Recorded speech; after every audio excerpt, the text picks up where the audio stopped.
Good evening all of you. आप सभी का एम.के. साहू क्लासेस में स्वागत है दोस्तों। आज ये एनसीईआरटी सार संग्रह का मध्यकालीन भारत का 5वां लेक्चर है। इससे पहले 4 लेक्चर मध्यकालीन भारत के आए हैं और छोटे-छोटे वीडियो हैं, तो 10-15 मिनट के। तो जो लोग ना देखे हों, प्लेलिस्ट बनी हुई है, उसमें जाकर प्लेलिस्ट में आप चाहें तो वॉच कर सकते हैं। इससे पहले वाले वीडियो में हम लोगों ने देखा था जो है आंदोलन, सूफी आंदोलन, तो उससे कुछ रिलेटेड वन लाइनर रह गया था, जो कि दक्षिण भारत में भक्ति आंदोलन और सूफी आंदोलन इससे पहले वाले में था। तो इसमें कुछ उसके जो पॉइंट बचे थे वो हैं। साथ ही साथ मध्यकालीन भारत के इतिहास में मुगल वंश को हम लोग देखेंगे और बाबर एवं हुमायूं को देखेंगे। मुगल वंश दोस्तों 1526 से शुरू हुआ और 1857 तक रहा। 1857 की बाद से जो हिस्ट्री है वो आपके जो है आधुनिक भारत में शुरू होता है, तो उसको हम लोग अगली वीडियो में देखेंगे, क्योंकि इसमें 2 वीडियो और आएंगे और आपका मध्यकालीन भारत कंप्लीट हो जाएगा। और उससे पहले मैं एक सूचना आपको बता दे रहा हूँ कि एनसीईआरटी सार संग्रह का भारतीय राज्य व्यवस्था, जिसे इंडियन पॉलिटी कहते हैं, वो आपका कंप्लीट हो गया। प्लेलिस्ट बनी हुई है, चाहे तो आप देख सकते हैं। साथ ही साथ भारत का भूगोल, विश्व का भूगोल और पर्यावरण पारिस्थितिकी, विज्ञान के तीनों पार्ट जो है भौतिक, रसायन और जीव, और उसके साथ साथ विज्ञान एवं प्रौद्योगिकी तथा प्राचीन भारत का इतिहास, ये सब कंप्लीट हो गया है। और आपके चैनल पे प्लेलिस्ट बनी हुई है, सबका अलग अलग प्लेलिस्ट है, तो चाहे तो आप उस पर जा करके chapter by chapter, lecture by lecture देख सकते हैं। साथ ही साथ ये मध्यकालीन भारत चल रहा है, इसमें हम लोग बाबर हुमायूं देख ही रहे हैं। बाबर हुमायूं के बाद में शेरशाह, अकबर, जहांगीर, औरंगजेब, मुगल कालीन प्रशासन और स्थापत्य कला तथा विविध।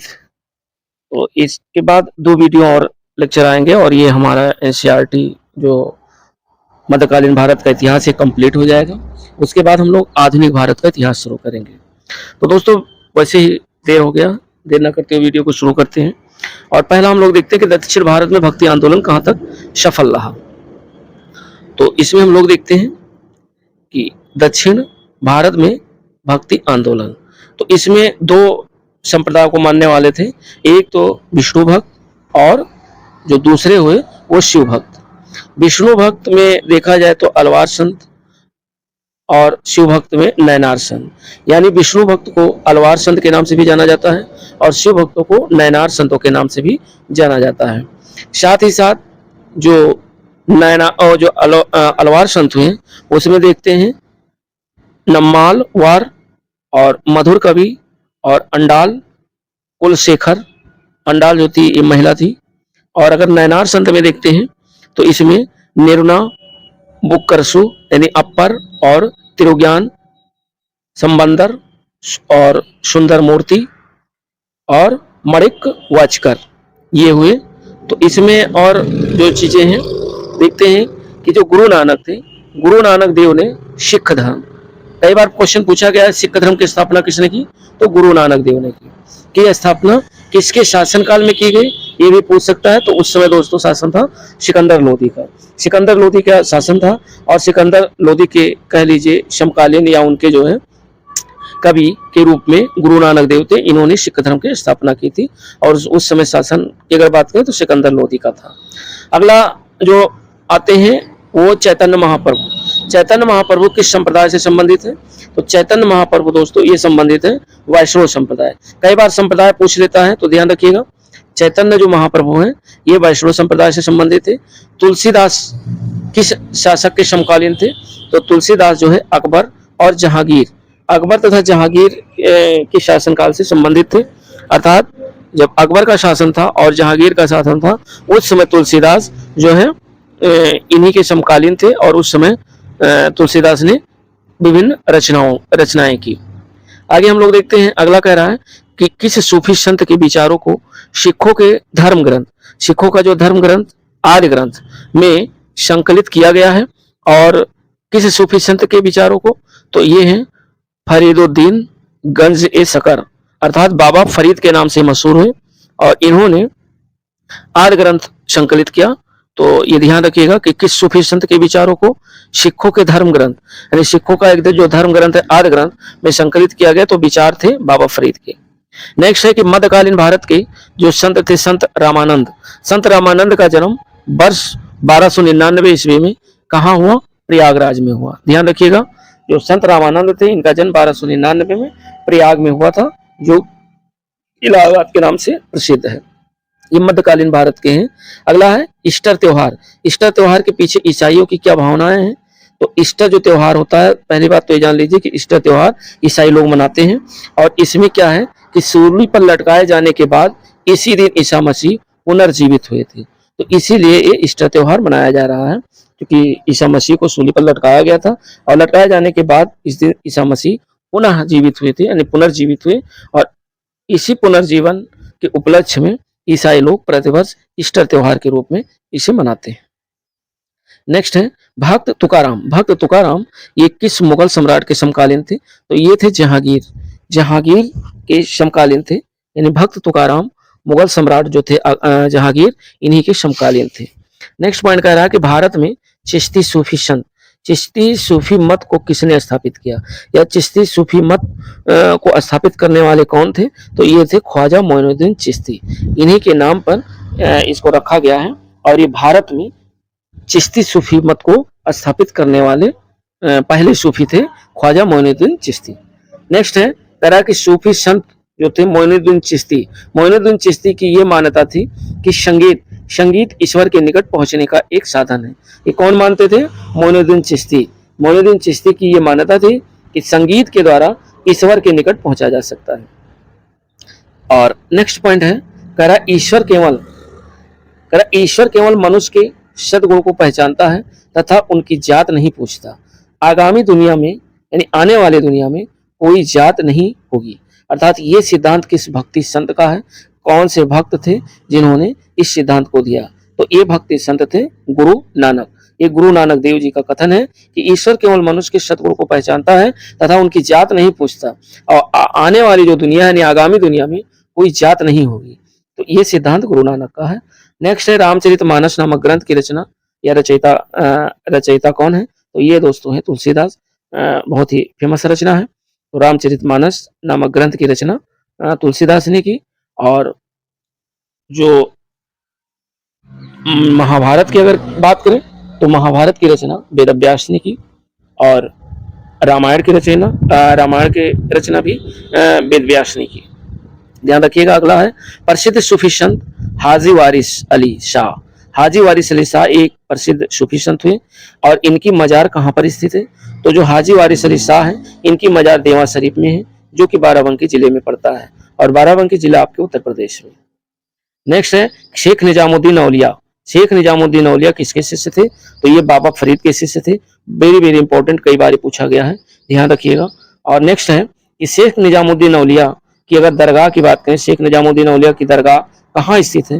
तो ये स्थित है दोस्तों हजरत निजामुद्दीन दिल्ली में, यानी शेख निजामुद्दीन औलिया की दरगाह हजरत निजामुद्दीन के नाम से प्रसिद्ध है, जो कि दिल्ली में स्थित है।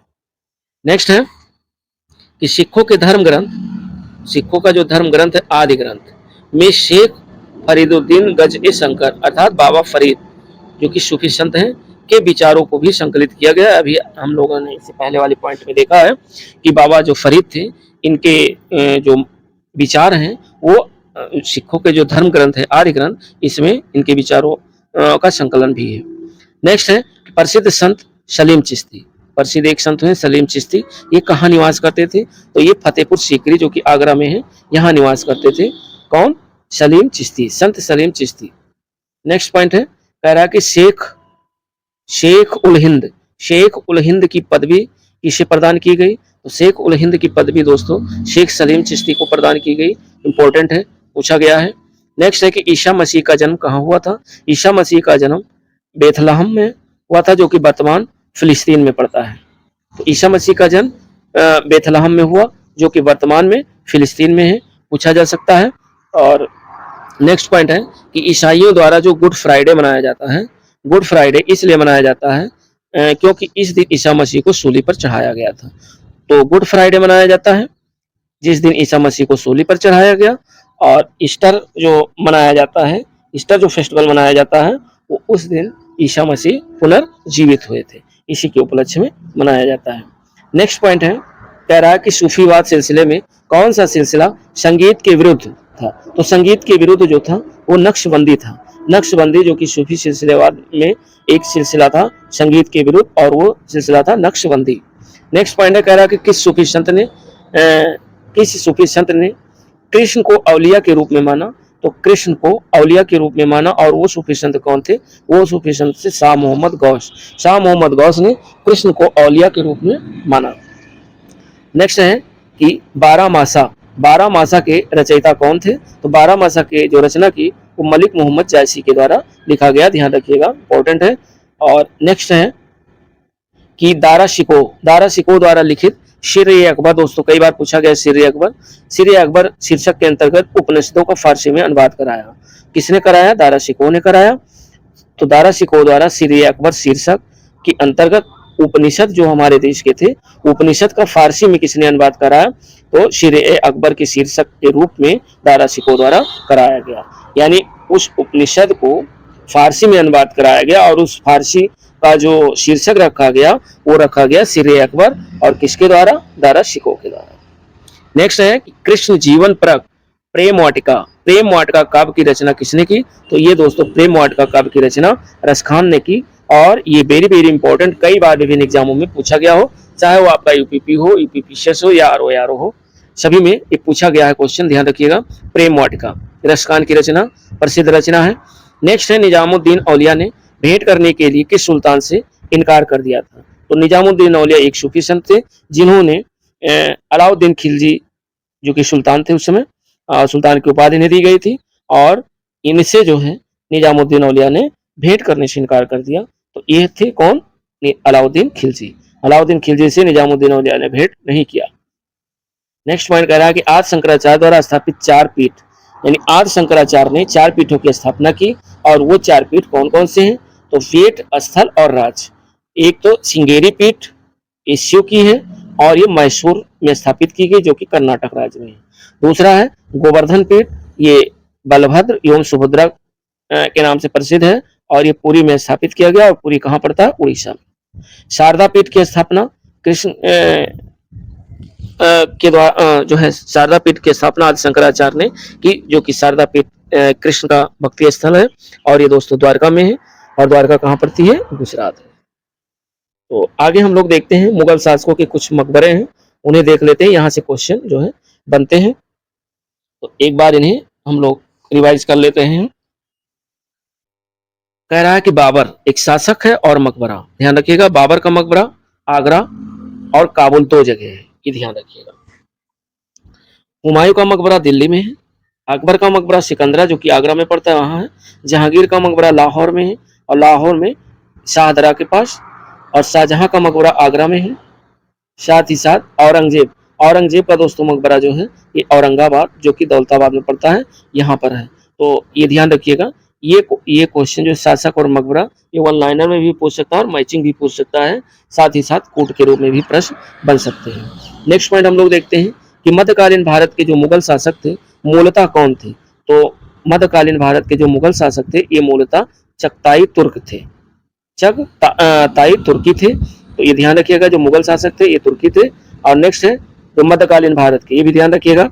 और अगला पॉइंट कह रहा है कि भारत में मुगल शासन स्थापित करने के बाद जहरुद्दीन मोहम्मद ने अपना नाम क्या रखा? तो जहरुद्दीन मोहम्मद ने अपना नाम बाबर रखा, यानी बाबर का पुराना नाम जहरुद्दीन मोहम्मद था, और इसने मुगल शासन जब स्थापित किया तो उस समय अपना नाम जहरुद्दीन मोहम्मद से बदलकर बाबर रखा। नेक्स्ट पॉइंट अगला हम लोग देखते हैं, और अगला पॉइंट कह रहा है कि बाबर मूलतः कहाँ का निवासी था? तो बाबर ये फरगना का निवासी था जो कि वर्तमान उज्बेकिस्तान में पड़ता है।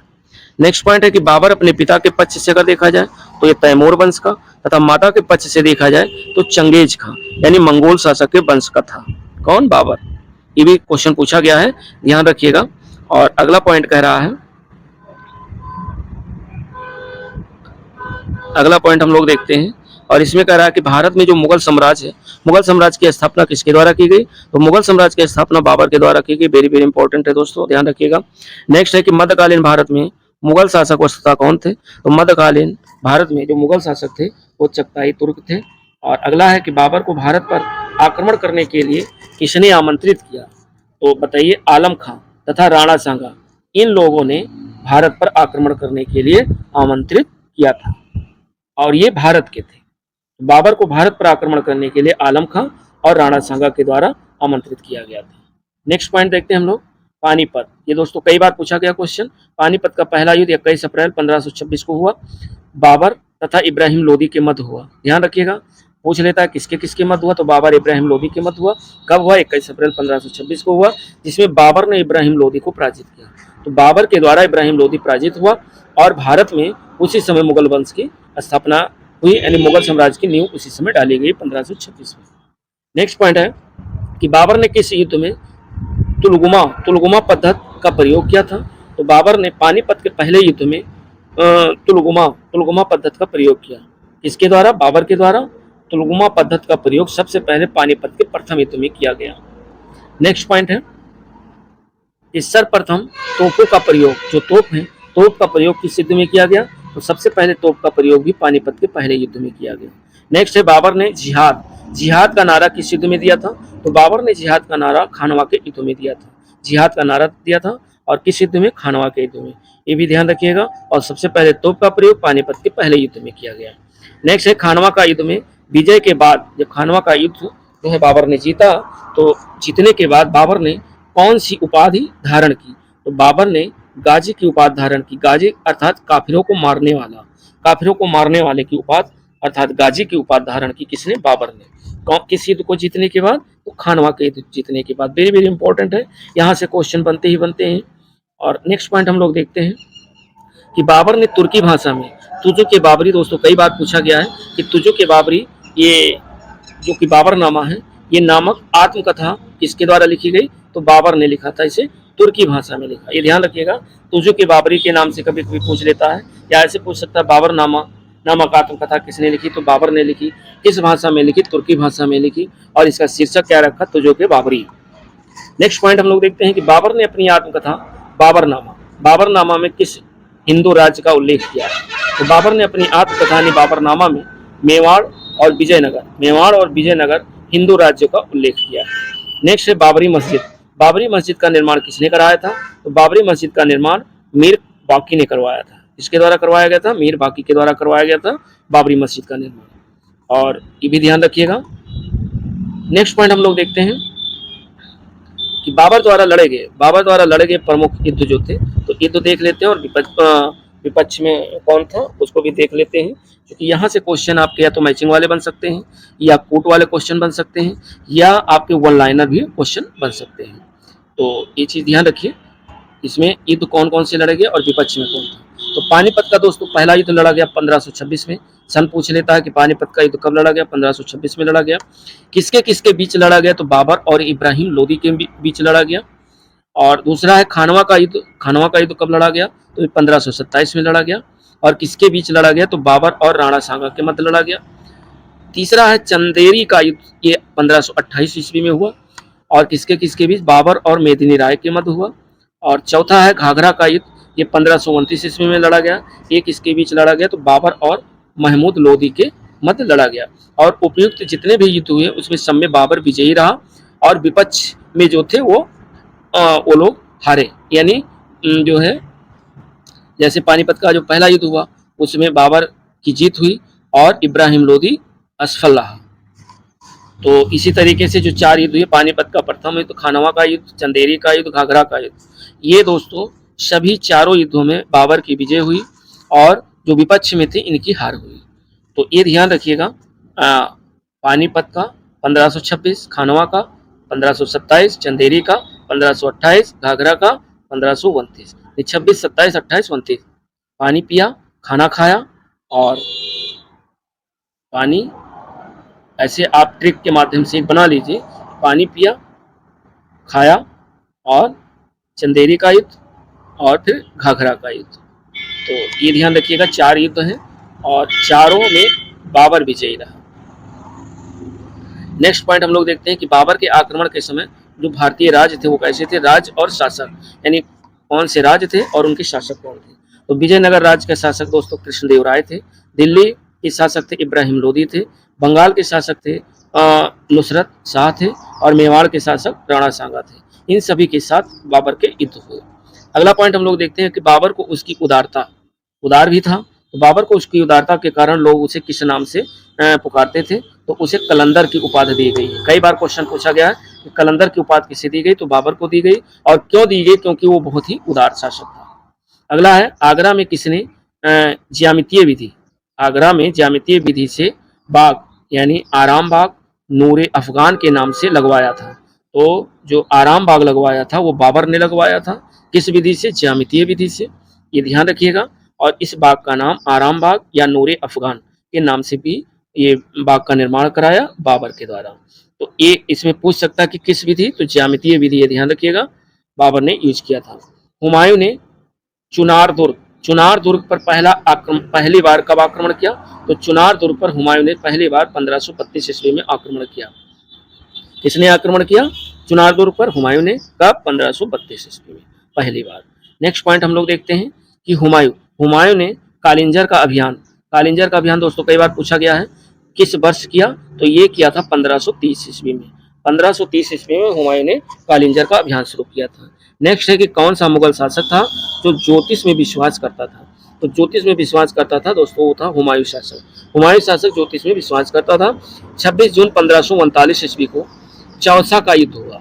तो 26 जून 1539 में चौसा का युद्ध में हुमायूं को किसने पराजित किया, तो हुमायूं को शेरशाह सूरी के द्वारा पराजित किया गया। तो नेक्स्ट वीडियो में हम लोग देखेंगे कि शेरशाह सूरी के बारे में। फिलहाल इसमें हम लोग ये देखते हैं कि 26 जून 1539 ईस्वी को चौसा का युद्ध हुआ। पूछ सकता है चौसा का युद्ध कब हुआ, 1539 में। इसमें और किसके किसके बीच हुआ, तो हुमायूं और शेरशाह के बीच हुआ। विजयी कौन रहा, तो शेरशाह सूरी विजयी रहा और हुमायूं को पराजित किया। नेक्स्ट है कि चौसा का युद्ध। चौसा के युद्ध के दौरान निजाम नामक एक भिस्ती था, भिस्ती ने हुमायूं की जान बचाई थी। तो चौसा के ही युद्ध में हुमायूं की जान किसने बचाई, भिस्ती। चूंकि शेरशाह विजयी रहा तो उस समय भिस्ती यानी निजाम नाम का एक भिस्ती था जिसने हुमायूं की जान बचाई थी। इसलिए हुमायूं ने उसे आधे दिन के लिए बादशाह बनाया था। तो आधे दिन के लिए बादशाह किसको बनाया गया था, निजाम, जिसका उपनाम भिस्ती था। तो भिस्ती ने हुमायूं की जान बचाई, इसलिए हुमायूं ने उसे आधे दिन के लिए बादशाह बनाया था।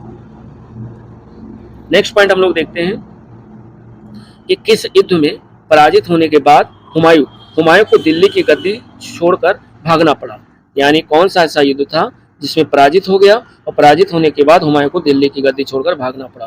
तो ये दोस्तों है बिलग्राम का युद्ध, या इसे ऐसे आप कह सकते हैं कन्नौज का युद्ध। कन्नौज के युद्ध के नाम से भी मशहूर है और बिलग्राम के युद्ध के नाम से भी मशहूर है और इम्पोर्टेंट है, पूछा गया है कई बार। ये हुआ था 1540 ईस्वी में। 1540 ईस्वी में हुमायूं को दिल्ली की गद्दी छोड़कर भागना पड़ा और ये बिलग्राम के युद्ध या कन्नौज के युद्ध में। नेक्स्ट पॉइंट है कि किस युद्ध में विजय के बाद हुमायूं दिल्ली का पुनः शासक बना। जब ये बिलग्राम के युद्ध में तो हुमायूं छोड़कर भाग गया था 1540 में, पुनः इसने जो है हुमायूं दिल्ली पर आक्रमण करता है और पुनः शासक बनता है। तो वो किस विजय के बाद, तो वो युद्ध का नाम है सरहिंद का युद्ध।